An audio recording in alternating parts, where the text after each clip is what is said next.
simple tutorial. I'm going to show you guys how to take your old winter tops and turn them to something cute and trendy. Okay, the first thing you want to do is try this on. This is going to help you see where you're going to make your cut. I'm going to be cutting straight across the bottom and also straight across the top.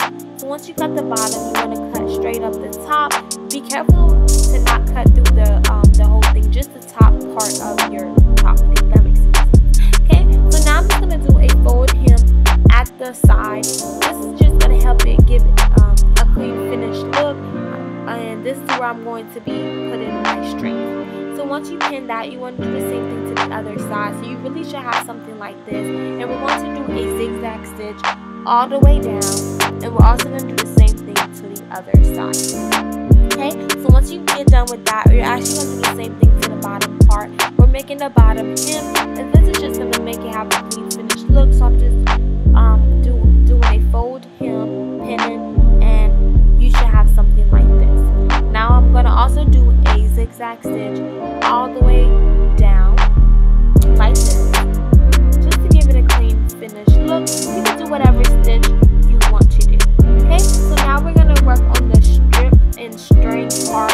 This is what we're going to use to kind of like tie that front tie in the front. You can make it how long you want, how thin. You know, this doesn't have to be a certain way, but I did kind of make mine kind of thin. So I just folded it in half and pinned, and this is going to make the string thicker and just have a clean finished look. So once you pin it down, you're actually going to just do a zigzag stitch.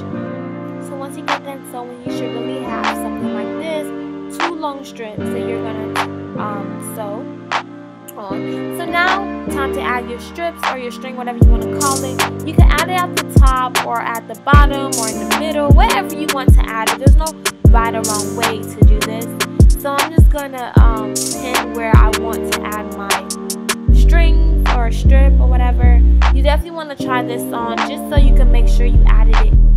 Okay, you just want to make sure your string is long enough to kind of make a tie in the front. Once you have it the way you want, just sew that down. This is the before super worn